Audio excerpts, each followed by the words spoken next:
ഹരി ഓം. എല്ലാവർക്കും നാരായണീയം ക്ലാസ്സിലേക്ക് സ്വാഗതം. നമ്മൾ 37 ദശകങ്ങൾ വരെ ചൊല്ലി പൂർത്തിയാക്കിയിട്ടുണ്ട്. അപ്പോൾ നമുക്ക് ഇന്ന് ചൊല്ലാനുള്ളത് 38ാമത്തെ ദശകമാണ്. 38ാമത്തെ ദശകം ശ്രീകൃഷ്ണ അവതാരമാണ്. ഒരുപാട് പ്രാധാന്യമുള്ള ദശകമാണ് 38. അപ്പോൾ അതിൻ്റെ ഒരു ഈണം വേറൊരു രീതിയിലാണെന്ന് ഞാൻ കഴിഞ്ഞ വീഡിയോയിലും പറഞ്ഞിട്ടുണ്ടായിരുന്നു. 38ാമത്തെ ദശകം ഭഗവാന്റെ അവതാരമാണല്ലോ. അപ്പം അതുകൊണ്ട് തന്നെ ഈ ദശകം ഞാൻ ഇന്നത്തെ വീഡിയോയിൽ പൂർണ്ണമായിട്ടും ചൊല്ലുന്നുണ്ട്. ഇതിലെ 10 ശ്ലോകങ്ങൾ നമ്മൾ ഇന്ന് ചൊല്ലി പൂർത്തിയാക്കുന്നുണ്ട്. അപ്പോൾ 37ാമത്തെ ദശകത്തിൻ്റെ പാരായണം മാത്രമായിട്ടുള്ള വീഡിയോ ഞാൻ അപ്ലോഡ് ചെയ്തിട്ടില്ല. അത് ഉടനെ തന്നെ അപ്ലോഡ് ചെയ്യാം. അപ്പോൾ ചൊല്ലി തുടങ്ങുകയാണ്. ഓം നമോ ഭഗവതേ വാസുദേവായ. ഓം ശ്രീകൃഷ്ണ പരമാത്മനേ നമഃ. ഓം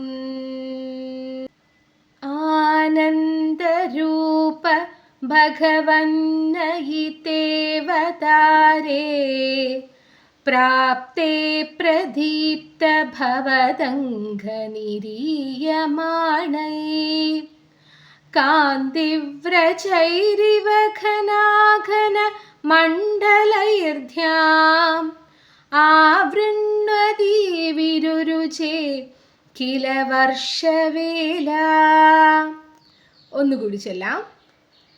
ആനന്ദരൂപ ഭഗവന്നയിതേവതാരേ പ്രാപ്തേ പ്രദീപ്ത ഭവദംഘനിരീയമാണൈ കാന്തിവ്രജൈരിവ ഘനാഘന മണ്ഡലൈർധ്യാം ആവൃണ്വതി വിരുരുചേ കില വർഷവേല. ഇങ്ങനെയാണ് അതിൻ്റെ ഈണം. ഈ 38ാമത്തെ ദശകത്തിലെ ആദ്യ ശ്ലോകം ഭട്ടതിരിപ്പാട് തുടങ്ങുന്നത് ആനന്ദസ്വരൂപനായ ഭഗവാനെ എന്ന് വിളിച്ചുകൊണ്ടാണ്. അങ്ങനെ ഭഗവാൻ ഈ ഭൂമിയിലേക്ക് വന്ന് അവതരിക്കാൻ പോവുകയാണ്. അതിൻ്റെ ലക്ഷണങ്ങൾ ഈ പ്രകൃതിയിൽ മൊത്തം കാണപ്പെട്ടു എന്നാണ് പറഞ്ഞത്. ആകാശം മുഴുവനും ഇങ്ങനെ നീല കാർമേഘങ്ങൾ കൊണ്ടിങ്ങനെ നിറഞ്ഞു. അപ്പോൾ ഇവിടെ ഭട്ടതിരിപ്പാട് പറയുന്നുണ്ട്, ഭഗവാന്റെ ശരീരത്തിൽ നിന്ന് വരുന്ന ജ്യോതിസിൻ്റെ സമൂഹമാണെന്ന് തോന്നുന്ന തരത്തിലായിരുന്നു ആകാശത്ത് നീലമേഘങ്ങൾ ഇങ്ങനെ പടർന്നു പിടിച്ചിരുന്നത് എന്ന്.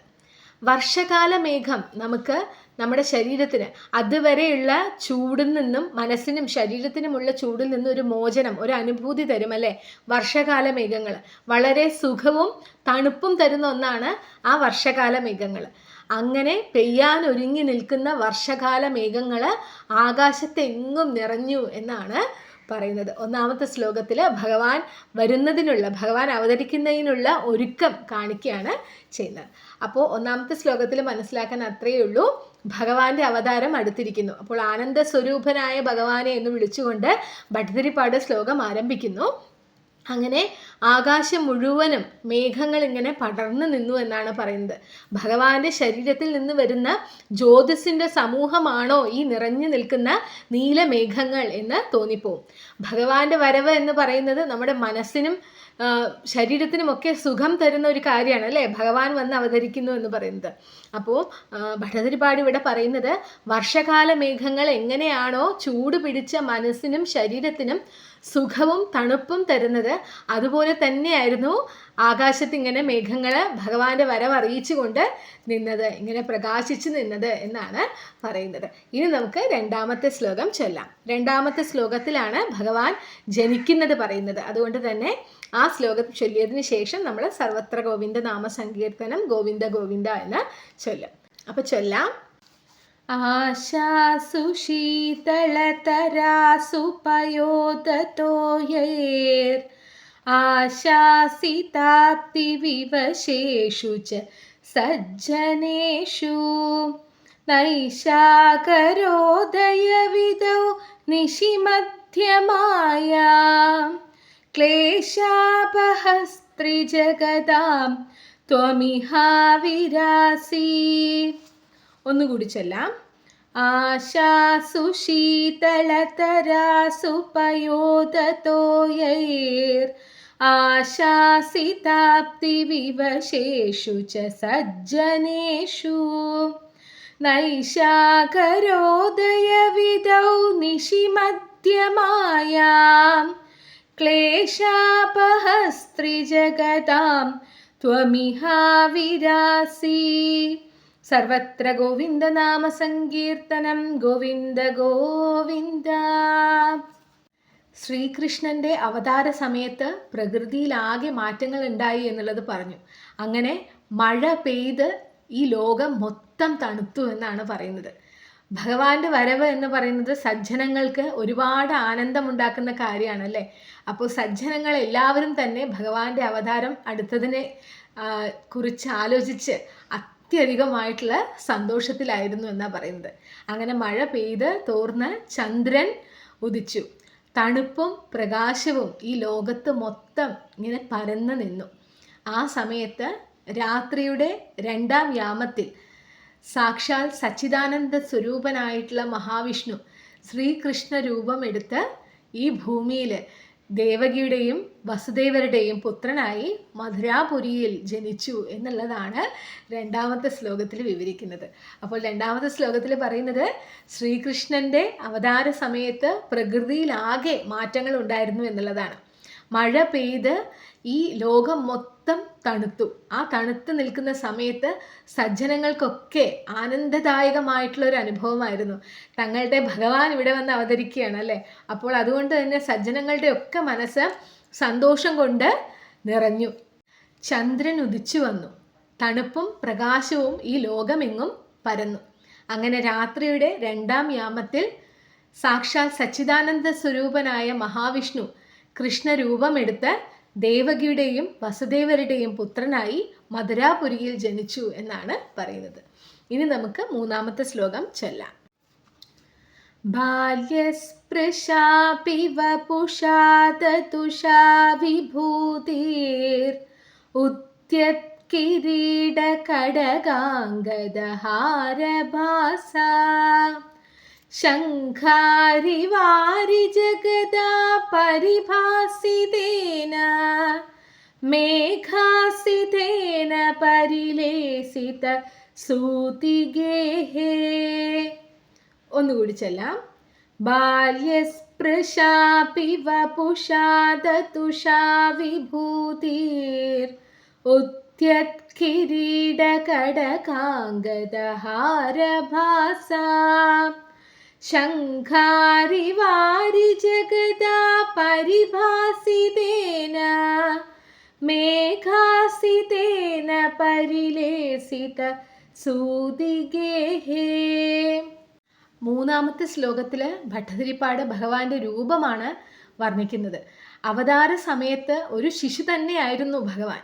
പക്ഷേ ശിശുവിൽ, ഒരു സാധാരണ ശിശുവിൽ കവിഞ്ഞ ഒരു വിഭൂതി ഭഗവാൻ ഉണ്ടായിരുന്നു. എങ്ങനെയാണോ വസുദേവര് ഭഗവാനെ കണ്ടത് അതേ രീതിയിൽ ഭട്ടതിരിപ്പാട് ഇവിടെ ആവർത്തിക്കുകയാണ് ചെയ്യുന്നത്. അപ്പോൾ ഭഗവാനെ കണ്ടത് എങ്ങനെയാണെന്ന് പറയുന്നു. തിളങ്ങുന്ന കിരീടം, തോൾവള, വള, മാല തുടങ്ങിയവയുടെ ശോഭയോട് കൂടിയവനും 4 കൈകളിലായി ശംഖ്, ചക്രം, ഗദ, പത്മം എന്നിവയുടെ ശോഭയോട് കൂടിയവനും മേഘശ്യാമള വർണ്ണനുമായിട്ടുള്ള സുന്ദര രൂപത്തിൽ ഭഗവാൻ അവിടെ ആ പ്രസവഗൃഹത്തിൽ കാണപ്പെട്ടു എന്നാണ് 3-ാമത്തെ ശ്ലോകത്തിൽ വിവരിക്കുന്നത്. അപ്പോൾ 3-ാമത്തെ ശ്ലോകത്തിൽ അത്രയേ ഉള്ളൂ മനസ്സിലാക്കാൻ. ഭഗവാന്റെ രൂപം വർണ്ണിക്കുകയാണ്. അവതാര സമയത്ത് ഒരു ശിശു ആയിരുന്നെങ്കിലും ഒരു ശിശു എന്ന നിലയിൽ കവിഞ്ഞ വിഭൂതി ഭഗവാൻ ഉണ്ടായിരുന്നു. അപ്പോൾ എങ്ങനെയാണ് വസുദേവര് കൃഷ്ണനെ കണ്ടത് എന്നാണ് പറയുന്നത്. കിരീടം, തിളങ്ങുന്ന കിരീടം, വള, തോൾവള, മാല തുടങ്ങിയവയുടെ ശോഭയോട് കൂടിയവനും 4 കൈകളിലായി ശംഖ്, ചക്രം, ഗദ, പത്മം എന്നിവയുടെ ശോഭയോട് കൂടിയവനും മേഘശ്യാമള വർണ്ണനുമായി ഭഗവാൻ ആ പ്രസവഗൃഹത്തിൽ കാണപ്പെട്ടു എന്നാണ് പറയുന്നത്. ഇനി നമുക്ക് 4-ാമത്തെ ശ്ലോകം ചൊല്ലാം.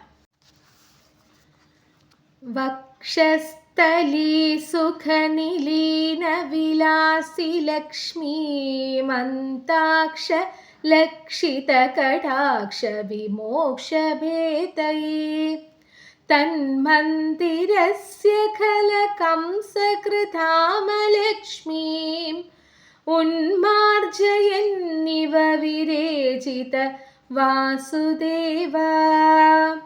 ഒന്നുകൂടി ചൊല്ലാം.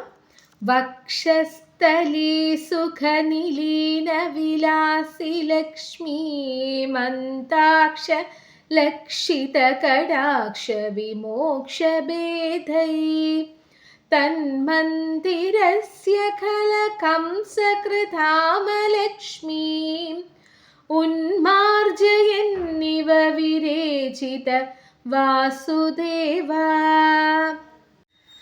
വസുദേവരും ദേവകിയും കാരാഗൃഹത്തിൽ കിടക്കുന്ന സമയത്താണ് ഭഗവാന്റെ ജനനം നടക്കുന്നത്. കംസൻ അവരെ ബന്ധിച്ച് കാരാഗൃഹത്തിലാക്കിയിരിക്കുകയായിരുന്നു. കംസന്റെ ദുർഭരണം നിമിത്തം ആ രാജധാനിയിൽ തന്നെ ഐശ്വര്യദേവത അല്ലെങ്കിൽ ലക്ഷ്മി ദേവി പ്രവേശിക്കാതെയായി. അപ്പോൾ പിന്നെ കാരാഗൃഹത്തിൽ പറയേണ്ട കാര്യമില്ലല്ലോ. എല്ലാവിടെയും ജ്യേഷ്ഠാ ഭഗവതിയുടെ അല്ലെങ്കിൽ ഐശ്വര്യമില്ലായ്മയുടെ ഒരു പ്രതീകമായിട്ടാണ് എല്ലാവിടെയും നിന്നിരുന്നത്. അപ്പോൾ ഭഗവാന്റെ ആഗമനത്തോടു കൂടി ഭഗവാന്റെ മാറിൽ വസിക്കുന്നത് ആരാണ്? ശ്രീലക്ഷ്മിയാണ് അല്ലേ? ഐശ്വര്യ ദേവതയാണ് ഭഗവാന്റെ മാറിൽ വസിക്കുന്നത്. അപ്പോൾ ആ ലക്ഷ്മി ദേവിയുടെ ലജ്ജാവഹമായ കടാക്ഷ നോട്ടങ്ങൾ കൊണ്ട് ആ ഗൃഹം മുഴുവനും ഐശ്വര്യപൂർണമായി എന്നാണ് പറയുന്നത്. അപ്പോൾ കാലങ്ങളായിട്ട് കംസന്റെ ദുർഭരണം കൊണ്ട് ജ്യേഷ്ഠാ ഭഗവതിയുടെ വിളയാട്ടമായിരുന്നു അവിടേക്ക് ഭഗവാന്റെ ആഗമനം നടന്നതോടുകൂടി എന്ത് സംഭവിച്ചു? അവിടെ മുഴുവനും ഐശ്വര്യപൂർണമായിട്ട് മാറി എന്നാ പറയുന്നത്. ഭഗവാന്റെ മാറിലാണ് ലക്ഷ്മി ഇരിക്കുന്നത്. അപ്പോൾ ഭഗവാൻ വരുമ്പോൾ ആ ലക്ഷ്മിയുടെ കടാക്ഷം അവിടെ എവിടെയും നിറഞ്ഞു നിൽക്കുകയായിരുന്നു. അപ്പോൾ അങ്ങനെ തന്നെ ആ ജ്യേഷ്ഠാ ഭഗവതിയെയും അലക്ഷ്മിയെയും അവിടെ നിന്നും അപ്പാടെ തുടച്ചു മാറ്റി അവിടെ പൂർണ്ണമായിട്ടും ഐശ്വര്യപൂർണമായിട്ട് മാറി. അവിടെ മുഴുവനും ഐശ്വര്യപൂർണമായിട്ട് മാറി എന്നുള്ളതാണ് ഈ ശ്ലോകത്തിൽ, 4ാമത്തെ ശ്ലോകത്തിൽ ഭട്ടതിരിപ്പാട് വിവരിക്കുന്നത്. അപ്പോൾ ഇതൊരു സൂചന കൂടിയാണ് അല്ലെ? കംസന്റെ ഭരണം എന്ന് പറയുന്നത് പരിശുദ്ധി ഇല്ലായ്മയും ക്രൂരതയും അനീതിയും ഐശ്വര്യമില്ലാത്ത ഒരു അന്തരീക്ഷവും ഒക്കെയാണ്. അപ്പോൾ അതിനെയൊക്കെ ഭഗവാന്റെ ആഗമനത്തോടു കൂടി തന്നെ അവിടെ ഐശ്വര്യപൂർണമായി മാറിയെങ്കിൽ ഈ ദുർഭരണത്തെയൊക്കെ ഇവിടെ നിന്നും തുടച്ചു നീക്കാൻ ഭഗവാൻ വരുന്നു എന്നുള്ളതിൻ്റെ ഒരു സൂചന കൂടിയാണ് എന്ന് നമുക്കിതിൽ നിന്നും ഉൾക്കൊള്ളാം. അപ്പോൾ അത്രയേ ഉള്ളൂ. 4ാമത്തെ ശ്ലോകത്തിൽ കാരാഗൃഹത്തിൽ വെച്ചാണ് ഭഗവാൻ അവതരിക്കുന്നത്. കംസന്റെ ദുർഭരണം നിമിത്തം എല്ലാവരുടെയും ജ്യേഷ്ഠാ ഭഗവതിയുടെ വിളയാട്ടമായിരുന്നു. ഐശ്വര്യദേവത അവിടെ കാലെടുത്ത് വെക്കാതെയായി എന്നാണ് പറയുന്നത്. അപ്പോൾ ഭഗവാൻ അവതരിച്ചതോടുകൂടി ഭഗവാന്റെ മാറിൽ വസിക്കുന്ന ലക്ഷ്മി ദേവിയുടെ കടാക്ഷങ്ങൾ കൊണ്ട് അവിടെ മുഴുവനും ഐശ്വര്യപൂർണമായി എന്നുള്ളതാണ് ഈ ശ്ലോകത്തിൽ വിവരിക്കുന്നത്. ഇനി നമുക്ക് 5ാമത്തെ ശ്ലോകം ചൊല്ലാം. ശൗരിസ്തു ധീരമുനിമണ്ഡലചേതസോപി ദൂരസ്ഥിതം വപുരുദീക്ഷ നിജേക്ഷണാഭ്യാം ആനന്ദബാഷ്പപുളകോദ്ഗമഗദ്ഗദാർദ്ര സ്തുഷ്ടാവദൃഷ്ടിമകരന്ദരസംഭവന്തം. ഒന്നുകൂടി ചൊല്ലാം. ശൗരിസ്തു ധീരമുനിമണ്ഡലചേതസോപി ദൂരസ്ഥിതം വപുരുദീക്ഷ്യ നിജേക്ഷണാഭ്യാം ആനന്ദബാഷ്പപുളകോദ്ഗമഗദ്ഗദാർദ്ര സ്തുഷ്ടാവദൃഷ്ടിമകരന്ദരസംഭവന്തം. 5ാമത്തെ ശ്ലോകത്തിൽ ഭട്ടതിരിപ്പാട് വസുദേവർക്ക് ഭഗവാന്റെ ദർശനം കൊണ്ടുണ്ടാകുന്ന അനുഭൂതിയെക്കുറിച്ച് വിവരിക്കുകയാണ് ചെയ്യുന്നത്. ശരിക്കും പറഞ്ഞാൽ വസുദേവരും ദേവകിയും എന്ത് ഭാഗ്യം ചെയ്ത ആൾക്കാരാണല്ലേ. ഭഗവാന്റെ മാതാപിതാക്കന്മാരാവാൻ കഴിയുക എന്നുള്ളത് എത്ര വലിയ ഭാഗ്യമാണ്. അപ്പോൾ വസുദേവർക്ക് ആ ദിവ്യരൂപം ഭഗവാൻ കാണിച്ചു കൊടുത്തു. അപ്പോൾ ഇവിടെ പറയുന്നുണ്ട് ഭട്ടതിരിപ്പാട്, വളരെ ശ്രേഷ്ഠരായിട്ടുള്ള മുനിമാർക്കും സിദ്ധികളുള്ള മഹർഷിമാർക്കും വരെ കിട്ടാത്ത ആ ദർശന ഭാഗ്യം വസുദേവർക്ക് ഇവിടെ കിട്ടുകയാണ്. ചതുർബാഹു രൂപമാണ് കാണുന്നത്. ശംഖ് ചക്ര ഗദാ പത്മത്തോടു കൂടി കിരീടവും തോൾവളകളും മാലയും ഒക്കെ അണിഞ്ഞിട്ടുള്ള ആ ഭഗവാനെ, ആ വിഷ്ണു രൂപത്തെ കാണാൻ ആർക്ക് ഭാഗ്യമുണ്ടായി? വസുദേവർക്ക് ഭാഗ്യമുണ്ടായി. അപ്പോൾ ആ രൂപം ഇങ്ങനെ കണ്ണിൻ്റെ മുമ്പിൽ വന്ന് കണ്ടപ്പോൾ ആനന്ദ ബാഷ്പം ചൊരിഞ്ഞു വസുദേവർ എന്നാ പറയുന്നത്. ആനന്ദ കണ്ണീര് ഇങ്ങനെ ഒഴുകി, എങ്ങനെ കണ്ണീരില്ലാതിരിക്കുക അല്ലേ? ഭഗവാനെ ആ ഒരു രൂപത്തിൽ മുന്നിൽ കണ്ടു കഴിഞ്ഞാൽ എങ്ങനെയാണ് കണ്ണീരില്ലാതിരിക്കുക? അപ്പോൾ അങ്ങനെ ആനന്ദ കണ്ണീരണിഞ്ഞ് ഗദ്ഗതത്തോടു കൂടി സന്തോഷം കൊണ്ട് ഇങ്ങനെ രോമാഞ്ചം വരുന്നുണ്ട്, പുളകിതനായിട്ട് നിൽക്കുകയാണ്. ആകെ തൊണ്ടയൊക്കെ ഇടറി ആർദ്രചിത്തനായി ഭഗവാനെ സ്തുതിച്ചു എന്നുള്ളതാണ് പറയുന്നത്. അപ്പോൾ ഈ ശ്ലോകത്തിലൂടെ ഭട്ടതിരിപ്പാട് ഒരു ഭക്തനുണ്ടാവുന്ന ദർശനവും ആ ദർശനം കൊണ്ട് ഭക്തനുണ്ടാവുന്ന പാരവശ്യവും ഒക്കെ വിവരിക്കുകയാണ് ശരിക്കും ചെയ്യുന്നത്. അപ്പോൾ ഈ 5ാമത്തെ ശ്ലോകത്തിൽ മനസ്സിലാക്കാൻ അത്രയേ ഉള്ളൂ. വസുദേവര് ഭഗവാനെ കണ്ടപ്പോൾ ഉണ്ടായ ആ അനുഭൂതിയാണ് വിവരിക്കുന്നത്. വസുദേവരെ ചതുർബാഹു രൂപത്തിൽ ആ വിഷ്ണു ഭഗവാന്റെ അവതാരത്തെ എങ്ങനെ കണ്ടു, ശംഖ് ചക്ര ഗദാപത്മത്തോടും തോൾവളകളോടും കിരീടത്തോടും ഒക്കെ കൂടി ആ രൂപത്തെ ഇങ്ങനെ കണ്ടു. അപ്പോൾ ആ കണ്ടപ്പോൾ രോമാഞ്ച പുളകിതനായി ആനന്ദ ബാഷ്പം ചൊരിഞ്ഞു, ഗദ്ഗതത്തോടു കൂടി ആർദ്രചിത്തനായി ഭഗവാനെ സ്തുതിച്ചു എന്നുമാണ് പറയുന്നത്. ഇനി നമുക്ക് 6ാമത്തെ ശ്ലോകം ചൊല്ലാം. ദേവപ്രസീദ പരപൂരുഷതാപവല്ലീ നിർലോനിദാത്ര സമനേത്ര കലാവിലാസിൻ ഖേദാനപാഗുരു കൃപാഗുരുഭിക്കടാക്ഷൈർ ഇത്യാദി തേന മുദിതേന ചിരം നുതോ ഭൂ. ഒന്നുകൂടി ചൊല്ലാം. ദേവപ്രസീദ പരപൂരുഷതാപവല്ലീ നിർലോനിദാത്ര സമനേത്ര കലാവിലാസിൻ ഖേദാനപാകുരു കൃപാഗുരുഭിക്കടാക്ഷൈർ ഇത്യാദി തേന മുദിതേന ചിരം നുതോ ഭൂ. 6ാമത്തെ ശ്ലോകത്തിൽ ഭട്ടതിരിപ്പാട് വസുദേവർ എങ്ങനെയാണ് ഭഗവാനെ സ്തുതിക്കുന്നത് എന്നാണ് പറയുന്നത്. താപത്രയത്തെ അകറ്റുന്ന മനോഹരമായ നേത്രവിലാസത്തോടു കൂടിയ പരമപൂരുഷ എന്നാണ് പറയുന്നത്. ഭഗവാൻ വിഷ്ണു പരമപൂരുഷനാണ് അല്ലേ. അപ്പോൾ ഇവിടെ ഈ ശ്ലോകത്തിൽ താപത്തെ ഒരു വള്ളിയോടാണ് ഉപമിക്കുന്നത്, അതായത് ദുഃഖത്തെ ഒരു വള്ളിയോട് ഉപമിക്കുന്നു. അങ്ങനെ ദുഃഖമാകുന്ന അല്ലെങ്കിൽ താപമാകുന്ന വള്ളിയെ മുറിച്ച് മാറ്റുന്ന കത്തി പോലെയുള്ള മനോഹരമായ കണ്ണുകളോട് കൂടിയ ഭഗവാനെ, ദുഃഖത്തെ മുറിച്ച് മാറ്റുന്ന കത്തി പോലെയാണ് ഭഗവാന്റെ കണ്ണുകൾ എന്നാണ് പറയുന്നത്. അപ്പോൾ ദുഃഖത്തെ ഇല്ലാതാക്കുന്ന കണ്ണുകളാണ് ഭഗവാൻ ഉള്ളത് എന്നാണ് പറയുന്നത്. അങ്ങനെയുള്ള കണ്ണുകളോട് കൂടിയ ഭഗവാനെ ആ കണ്ണുകൊണ്ട് എന്നെ കടാക്ഷിച്ചാലും, ആ കണ്ണുകൊണ്ട് ദുഃഖങ്ങളെയൊക്കെ, ആ കടാക്ഷം കൊണ്ട് ആ ദുഃഖങ്ങളെയൊക്കെ ഇല്ലാതാക്കിയാലും എന്നിങ്ങനെ പലതരത്തിൽ സന്തുഷ്ടനായ വസുദേവര് പല രീതിയിൽ ഭഗവാനെ സ്തുതിച്ചു എന്നാണ് 6ാമത്തെ ശ്ലോകത്തിൽ വിവരിക്കുന്നത്. അപ്പോൾ 6ാമത്തെ ശ്ലോകത്തിൽ അത്രയും മനസ്സിലാക്കാനുള്ളൂ. താപത്രയത്തെ മാറ്റുന്ന മനോഹരമായ നേത്രവിലാസത്തോടു കൂടിയ പരമപുരുഷ ആ കടാക്ഷം കൊണ്ട്, ആ കണ്ണോട്ടം കൊണ്ട് എല്ലാ ദുഃഖങ്ങളെയും ഇല്ലാതാക്കിയാലും അങ്ങനെ സന്തുഷ്ടനായ വസുദേവര് പല രീതിയിലും പല തരത്തിലും ഭഗവാനെ ഇങ്ങനെ സ്തുതിച്ചുകൊണ്ടിരുന്നു എന്നാണ് പറയുന്നത്. സാക്ഷാൽ മഹാവിഷ്ണു രൂപത്തിൽ പുത്രനായിട്ട് ഭഗവാൻ വന്ന് ജനിച്ചിരിക്കുകയാണ്. വസുദേവർക്ക് ആനന്ദം കൊണ്ട് രോമാഞ്ചമുണ്ടായി. ഭഗവാനെ പല രീതിയിൽ എങ്ങനെയൊക്കെയാണ് ഇടറിയ കണ്ടത്തോടു കൂടി എന്നൊക്കെ കഴിഞ്ഞ ശ്ലോകത്തിൽ പറഞ്ഞു അല്ലേ. അങ്ങനെ ഏതൊക്കെ രീതിയിലാണ് ഭഗവാനെ സ്തുതിക്കേണ്ടത് എന്ന് അറിയാതെ തനിക്ക് ആവുന്ന തരത്തിൽ സന്തുഷ്ടനായി പല രീതിയിൽ ഭഗവാനെ സ്തുതിച്ചു എന്നുള്ളതാണ് 6ാമത്തെ ശ്ലോകത്തിൽ വിവരിക്കുന്നത്. ഇനി നമുക്ക് 7ാമത്തെ ശ്ലോകം ചൊല്ലാം. മാത്രാച നേത്രസലിലാസ്തൃതഗാത്രവല്യാ സ്തോത്രൈരഭിഷ്ടുതഗുണകരുണാലയസ്ത്വം പ്രാചീനജന്മയുഗളം പ്രതിബോധ്യതാഭ്യാം മാധുർഗിരാദദിതമാനുഷബാലവേഷം. ഒന്നുകൂടി ചൊല്ലാം. മാത്രാച നേത്രസലിലാസ്തൃതഗാത്രവല്യാ സ്തോത്രൈരഭിഷ്ടുതഗുണകരുണാലയസ്ത്വം പ്രാചീനജന്മയുഗളം പ്രതിബോധ്യതാഭ്യാം മാധുർഗിരാദദിതമാനുഷബാലവേഷം. 7ാമത്തെ ശ്ലോകത്തിൽ പറയുന്നത് ദേവകിയും അങ്ങനെ ആനന്ദ ബാഷ്പ പുളകിതയായി ഭഗവാനെ സ്തുതിച്ചു എന്നാ പറയുന്നത്. ഭഗവാനെ കണ്ട് ആനന്ദ കണ്ണീര് പൊഴിച്ച് ഭഗവാനെ നിറഞ്ഞ മനസ്സോടുകൂടി ഭഗവാനെ ദേവകിയും സ്തുതിച്ചു. അങ്ങനെ കരുണാമയനായിട്ടുള്ള ഭഗവാൻ കഴിഞ്ഞ 2 ജന്മങ്ങളിലും അവരുടെ പുത്രനായി ജനിച്ച വൃത്താന്തം അവരെ പറഞ്ഞു കേൾപ്പിച്ചു. കഴിഞ്ഞ 2 ജന്മങ്ങളിലും അവരുടെ പുത്രനായി ജനിച്ച് ദുഷ്ടസംഹാരം ഭഗവാൻ നടത്തിയിരുന്നു. അതിനെക്കുറിച്ച് അവർ 2 പേരെയും ഭഗവാൻ പറഞ്ഞു മനസ്സിലാക്കി എന്നാ പറയുന്നത്. അതെന്താണെന്ന് വെച്ചാൽ സ്വയംഭൂ മന്വന്തരത്തിൽ വസുദേവരും ദേവകിയും സുതപസ്സും പ്രശ്നിയുമായിരുന്നു.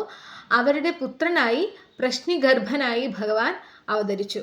പിന്നീട് അടുത്ത ജന്മത്തിൽ ദേവകിയും വസുദേവരും കശ്യപനും അതിഥിയുമായിട്ടാണ് ജനിക്കുന്നത്. അവരുടെ പുത്രനായി വാമനനായി ഭഗവാൻ അവതരിച്ചു. ഇപ്പോൾ 3ാമത്തെ ജന്മത്തിൽ ദേവകിയും വസുദേവരുമായിരിക്കുമ്പോൾ ശ്രീകൃഷ്ണനായി അവരുടെ പുത്രനായി അവതാരമെടുത്തു. അപ്പോൾ അത് അവരെ പറഞ്ഞു കേൾപ്പിച്ചു. അങ്ങനെ ദേവകിയുടെ അപേക്ഷ പ്രകാരം ഒരു മാനുഷ്യ ശിശുവിൻ്റെ രൂപത്തിലേക്ക് ഭഗവാൻ മാറി എന്നും ഈ ശ്ലോകത്തിൽ പറയുന്നുണ്ട്. അപ്പോൾ ഇതിൽ അങ്ങനെ അത്ര മാത്രമേ പറയുന്നുള്ളൂ.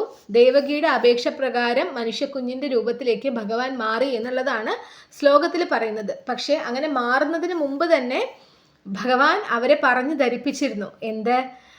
ഗോകുലത്തില് യശോദയുടെ അടുത്ത് ഭഗവാനെ കൊണ്ടുചെന്നാക്കി അവിടെ യശോദയ്ക്ക് ജനിച്ച മായാദേവിയായ കന്യകയെ, ഒരു പെൺകുഞ്ഞാണ് യശോദയ്ക്ക് ജനിക്കുന്നത്, ആ പെൺകുഞ്ഞിനെ തിരികെ ഇങ്ങോട്ട് കൊണ്ടുവരണമെന്ന് കൃഷ്ണൻ അവരെ പറഞ്ഞു ധരിപ്പിച്ചതിന് ശേഷമാണ് ശിശുരൂപത്തിലേക്ക് മാറുന്നത്.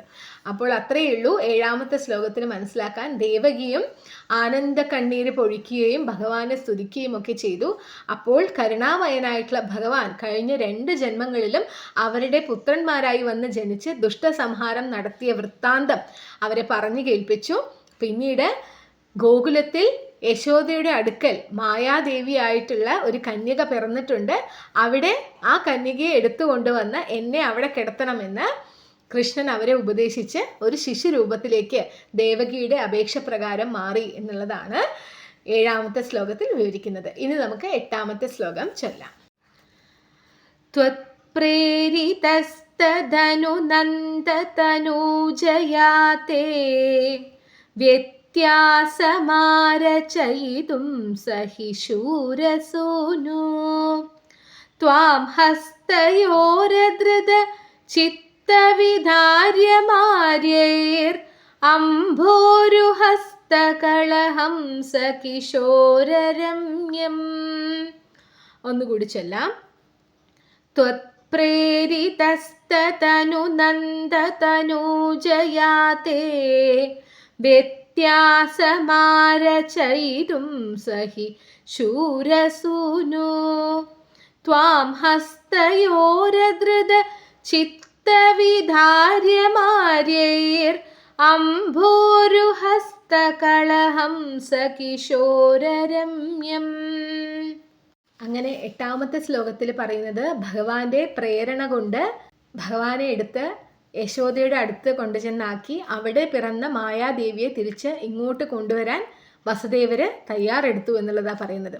അപ്പോൾ അങ്ങനെ അങ്ങോട്ട് പുറപ്പെടാനായിട്ട് ഭഗവാനെ ഇങ്ങനെ കൈകളിൽ എടുക്കുകയാണ് വസുദേവര്. അപ്പോൾ കൈകളിൽ എടുക്കുന്നത് എന്തിനോടാണ് ഉപമിക്കുന്നത്? അരയന്നക്കുഞ്ഞ്, താമരപ്പൂവിലിരിക്കുന്ന അരയന്നത്തിൻ്റെ ശിശുവിനെ എടുക്കുന്നത് പോലെ ഭഗവാനെ ഇങ്ങനെ കൈകളിലേക്ക് വസുദേവരെ കോരിയെടുത്തു എന്നാണ് പറയുന്നത്.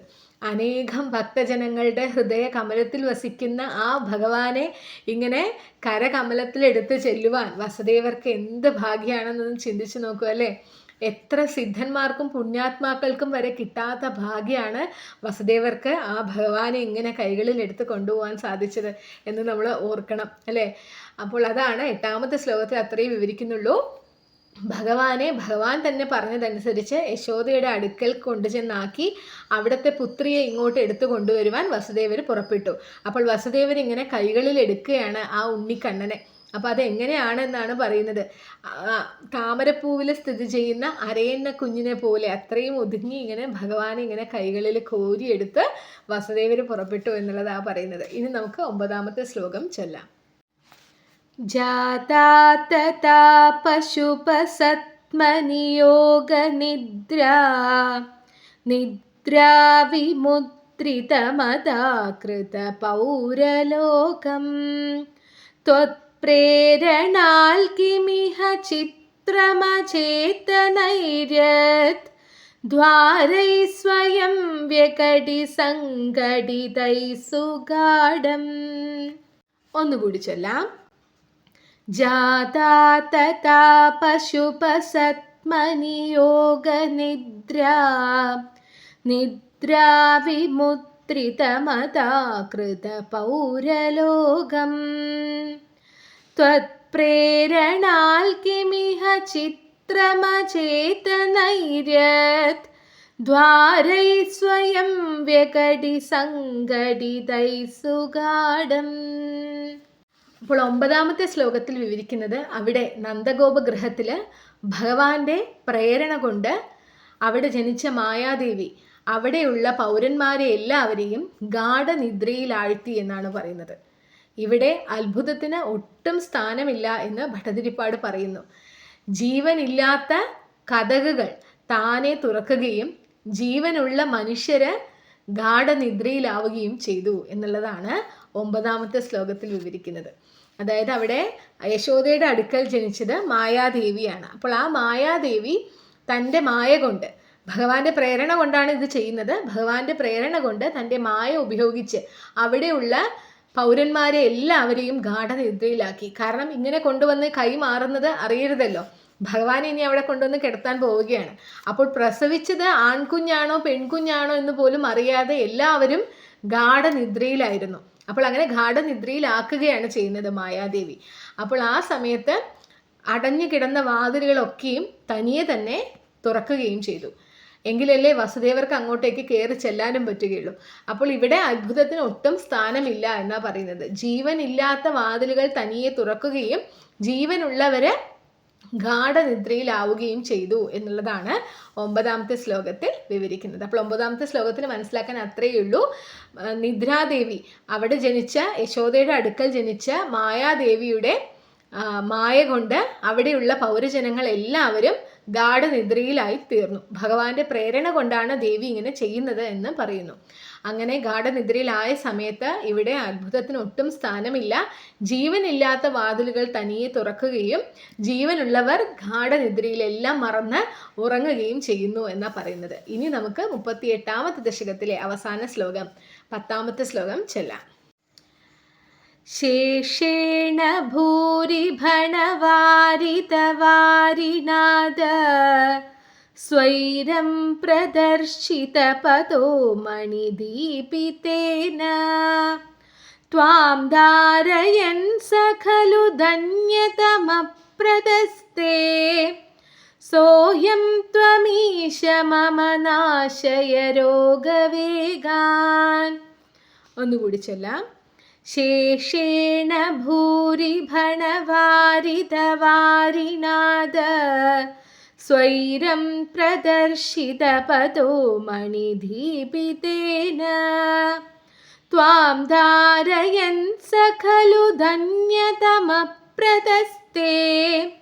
സോയം ത്വമീശ മമ നാശയ രോഗവേഗാൻ. ഈ ശ്ലോകത്തിലെ, അതായത് 10ാമത്തെ ശ്ലോകത്തിലെ അവസാന വരി സോയം ത്വമീശ മമ നാശയ രോഗവേഗാൻ, ഇത് നമ്മൾ മൊത്തം പാരായണം മാത്രമായിട്ട് ചെയ്യുമ്പോൾ ഈ ഒരു വരി നമ്മൾ 3 പ്രാവശ്യം റിപ്പീറ്റ് ചെയ്തിട്ടാണ് സർവത്ര ഗോവിന്ദനാമ സങ്കീർത്തനം ചൊല്ലുക. അപ്പം ഞാനിപ്പോൾ പാരായണം ഈ വായിച്ച ശ്ലോകങ്ങളെല്ലാം ഒന്നുകൂടി ചൊല്ലുമല്ലോ, അപ്പോൾ ഞാൻ അവിടെ അത് എങ്ങനെയാണ് ചൊല്ലുക എന്നുള്ളത് പറഞ്ഞു തരാം. അങ്ങനെയാണ് ചൊല്ലുക. കാരണം കൃഷ്ണാവതാരം എന്ന് പറയുന്നത് വളരെ പ്രത്യേകതയുള്ള ഒരു ദശകമാണല്ലോ. അപ്പോൾ അതുകൊണ്ട് തന്നെ അതിൽ ചൊല്ലുന്ന രീതിയിലും ഒട്ടനവധി പ്രത്യേകതകളുണ്ട്. അത്രയേ ഉള്ളൂ. ഇനി നമുക്ക് 10ാമത്തെ ശ്ലോകത്തിൽ എന്താ വിവരിക്കുന്നത് എന്ന് നോക്കാം. അങ്ങനെ 10ാമത്തെ ശ്ലോകത്തിൽ വിവരിക്കുന്നത് ശ്രീകൃഷ്ണനെയും വഹിച്ചുകൊണ്ട് വസുദേവരിങ്ങനെ നന്ദഗോപഗൃഹത്തിലേക്ക് പോവുകയാണ്. അപ്പോൾ പോകുന്ന വഴിക്ക് യമുന നിറഞ്ഞൊഴുകുന്നുണ്ട്, വളരെ ശക്തിയായിട്ട് നിറഞ്ഞൊഴുകുന്നുണ്ട്. രാത്രി സമയം, നല്ല ഇരുട്ട്, പോരാത്തതിന് മഴയും. ഈ ഒരു അന്തരീക്ഷത്തിലാണ് ഭഗവാനെയും കൊണ്ട് വസുദേവരെ പുറപ്പെടുന്നത്. അപ്പോൾ ആ സമയത്ത് ആദിശേഷൻ അനന്തൻ ഇങ്ങനെ പത്തി വിടർത്തി ഇങ്ങനെ കൊട ചൂടി, ഭഗവാന് കൊട ചൂടി ഇങ്ങനെ വന്നു. ആ പത്തിയുടെ ശക്തി കൊണ്ട് തന്നെ ഈ യമുനയിലെ ജലം ഇങ്ങനെ വഴിമാറിക്കൊടുത്തു എന്നാണ് പറയണത്. അതുപോലെ ഈ പത്തിയിലുള്ള രത്നങ്ങൾ കൊണ്ട് വസുദേവർക്ക് വെളിച്ചവും കിട്ടി. അങ്ങനെ വസുദേവര് തൻ്റെ യാത്ര തുടർന്നു എന്നാണ് പറയുന്നത്. അപ്പോൾ ഭഗവാനാണ് ഈ കയ്യിലിരിക്കുന്നത് അല്ലേ. അപ്പോൾ എല്ലാ പ്രതിസന്ധികളെയും വളരെ എളുപ്പത്തിൽ മറികടക്കാൻ സാധിക്കും. അങ്ങനെ എല്ലാ തടസ്സങ്ങളെയും നീക്കിക്കൊണ്ട് വസുദേവര് പുറപ്പെട്ടു എന്നാണ് പറയുന്നത്. അപ്പോൾ അങ്ങനെയുള്ള ഭഗവാനെ അങ്ങ് എന്നെ എൻ്റെ രോഗപീഠകളിൽ നിന്നും രക്ഷിച്ചാലും എൻ്റെ രോഗകാഠിന്യത്തെ ശമിപ്പിച്ചാലും എന്ന് പറഞ്ഞുകൊണ്ടാണ് ഭട്ടതിരിപ്പാട് 38ാമത്തെ ദശകത്തിലെ അവസാനത്തെ ശ്ലോകം ചൊല്ലി പൂർത്തിയാക്കുന്നത്. അപ്പോൾ ഈ ശ്ലോകത്തിൽ 10ാമത്തെ ശ്ലോകത്തിൽ മനസ്സിലാക്കാൻ അത്രയേ ഉള്ളൂ. ഭഗവാനെയും കൊണ്ട് വസുദേവര് പുറപ്പെട്ടു. അതോ രാത്രി സമയമാണ്, നല്ല മഴയും പെയ്യുന്നുണ്ട്, എല്ലാവിടെയും ഇരുട്ടാണ്. യമുനയാണെങ്കിലോ വളരെ ശക്തിയായിട്ട് ഒഴുകുകയും ചെയ്യുന്നുണ്ട്. ആ സമയത്ത് ആദിശേഷൻ അനന്തൻ വന്ന പത്തി വിടർത്തി നിന്ന് ഭഗവാന് കുട പിടിച്ചു. ആ പത്തിയുടെ ശക്തി കൊണ്ട് തന്നെ യമുനയിലെ ജലം വഴിമാറി കൊടുക്കുകയും പത്തിയിലെ രത്നങ്ങൾ വെളിച്ചം കൊടുക്കുകയും ചെയ്തു. അങ്ങനെ ആ എല്ലാ തടസ്സങ്ങളെയും മറികടന്ന് വസുദേവര് മുന്നോട്ട് നീങ്ങി എന്നാണ് പറയുന്നത്. അപ്പോൾ അങ്ങനെയുള്ള ഭഗവാൻ എന്നെ എൻ്റെ എല്ലാ രോഗങ്ങളിൽ നിന്നും രക്ഷിച്ചാലും എന്ന് പറഞ്ഞുകൊണ്ട് ഭട്ടതിരിപ്പാട് ഈ ശ്ലോകം അവസാനിപ്പിക്കുന്നു. അപ്പോൾ ഇതിൽ നിന്നും നമ്മൾ ഉൾക്കൊള്ളേണ്ടുന്ന ഒരു കാര്യം, ഭഗവാൻ നമ്മുടെ കൂടെ ഉണ്ടെങ്കിൽ ഏത് പ്രതിസന്ധികളെയും നമുക്ക് തരണം ചെയ്യാൻ സാധിക്കും എന്നുള്ളതാണ്. ഭഗവാൻ നേരിട്ടിറങ്ങി വന്ന് നമുക്ക് വേണ്ടി പ്രവർത്തിക്കുകയല്ല, പക്ഷേ ഭഗവാൻ നമുക്ക് അതിനുള്ള മാർഗങ്ങൾ തരും. ആ സമയത്ത് നല്ല ചിന്തകളായിട്ടോ നമുക്ക് എങ്ങനെയെങ്കിലും ആ ഒരു വഴിയിലേക്ക് നമ്മളെ ഭഗവാൻ തന്നെ കൈപിടിച്ച് നടത്തിക്കും. അപ്പോൾ ഭഗവാൻ കൂടെ ഉണ്ടെങ്കിൽ എല്ലാ തടസ്സങ്ങളെയും എല്ലാ പ്രശ്നങ്ങളെയും നേരിടാൻ നമുക്ക് സാധിക്കും എന്നുള്ളൊരു സൂചന കൂടി ഈ ശ്ലോകത്തിലുണ്ട്. അപ്പോൾ നമുക്ക് 38ാമത്തെ ദശകത്തിലെ ശ്ലോകങ്ങളെല്ലാം ഒരിക്കൽ കൂടി ചൊല്ലാം. ആനന്ദരൂപ ഭഗവന്നയിതേവതാരേ പ്രാപ്തേ പ്രദീപ്ത ഭവദംഗനിരീയമാണൈ കാന്തിവ്രജൈരിവ ഘനാഘനമണ്ഡലൈർധ്യാം ആവൃണ്വതി വിരുരുചേ കില വർഷവേലാം ആശാസു ശീതളതരാസു പയോദതോയൈർ ആശാസിതാപ്തിവിവശേഷു ച സജ്ജനേഷു നൈഷാഘരോദയവിദൗ നിശിമധ്യമായാം ക്ലേശാപഹസ്ത്രിജഗദാം ത്വമിഹാവിരാസി. സർവത്ര ഗോവിന്ദനാമ സങ്കീർത്തനം ഗോവിന്ദ ഗോവിന്ദ. ആശാസു ശീതളതരാസു പയോദതോയൈർ ആശാസിതാപ്തിവിവശേഷു ച സജ്ജനേഷു നൈഷാഘരോദയവിദൗ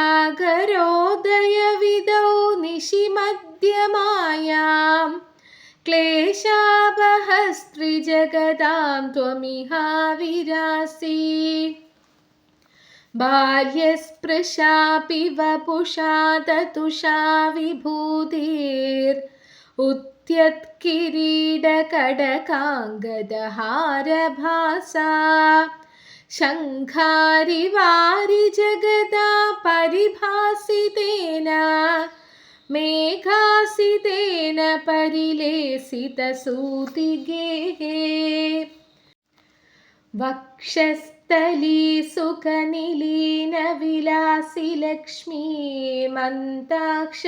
ലക്ഷിതകടാക്ഷ വിമോക്ഷഭേദൈ തന്മന്ദിരസ്യ ഖലകംസകൃധാമലക്ഷ്മീം ഉന്മാർജയന്നിവ വിരേജിത വാസുദേവ.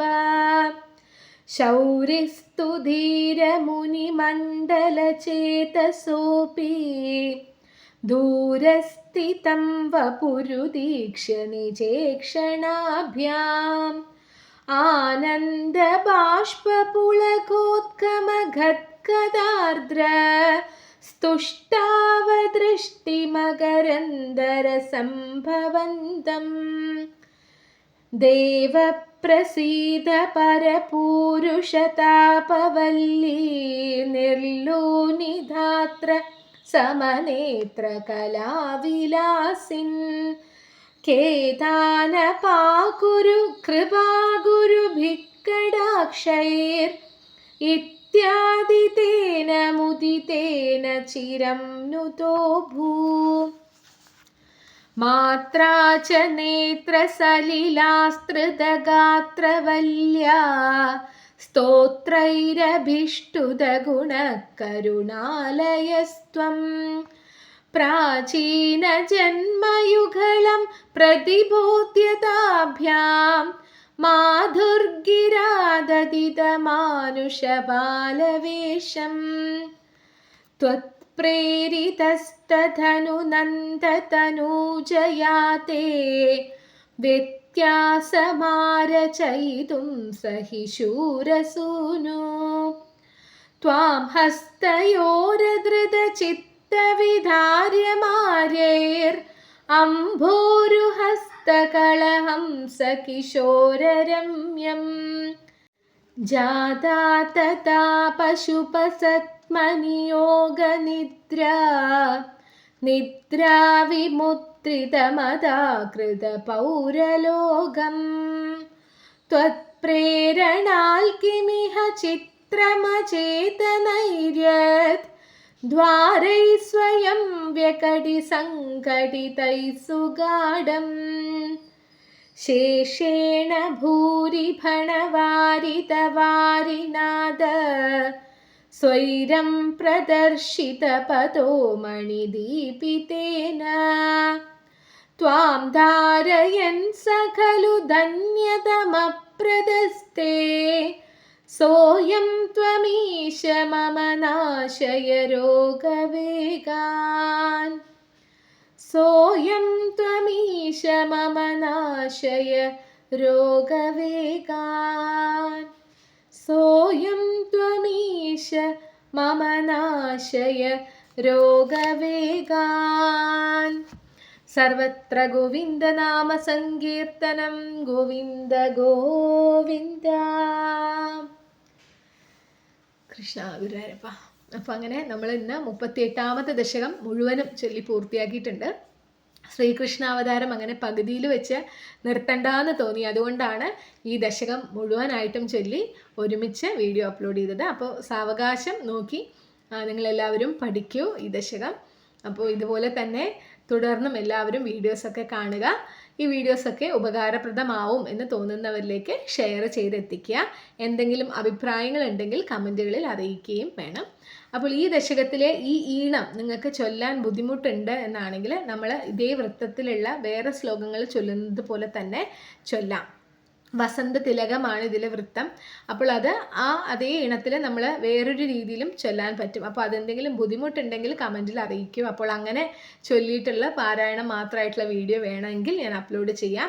പക്ഷേ ഈ ഈണം ആണ് എനിക്ക് ഇതിൽ ചൊല്ലാൻ ഏറ്റവും ഇഷ്ടമുള്ളൊരു കാര്യം. കാരണം കൃഷ്ണാവതാരം നമ്മളെപ്പോലെയുള്ള ഭക്തന്മാർക്ക് കൃഷ്ണാവതാരം വളരെ പ്രാധാന്യമുള്ളതാണ് അല്ലേ. അപ്പോൾ അതുകൊണ്ട് തന്നെ നമുക്ക് അതിനൊരു സ്പെഷ്യലായിട്ടുള്ളൊരു ഈണം, ഈ ഈണമേ വരുള്ളൂ മനസ്സിൽ. അങ്ങനെ വേണമെന്നുണ്ടെങ്കിൽ നിങ്ങൾ പറഞ്ഞു കഴിഞ്ഞാൽ അതിനനുസരിച്ച് ഞാൻ വേണമെങ്കിൽ പാരായണം ചെയ്ത് അപ്ലോഡ് ചെയ്യാം. അപ്പോൾ എന്തായാലും അടുത്ത വീഡിയോ ആയിട്ട് 39ാമത്തെ ദശകമായിട്ട് വരാം. ഇനി അങ്ങോട്ട് ശ്രീകൃഷ്ണാവതാരത്തിന് ശേഷമുള്ള കാര്യങ്ങളാണ്, വളരെ രസകരമായിട്ടുള്ള ദശകങ്ങളാണ് വരുന്നത്. അപ്പോൾ എല്ലാവരും തുടർന്നും ഇതുപോലെ തന്നെ കാണൂ. അപ്പോൾ അടുത്ത വീഡിയോ ആയിട്ട് 39ാമത്തെ ദശകമായിട്ട് വരാം. ഹരിയോ.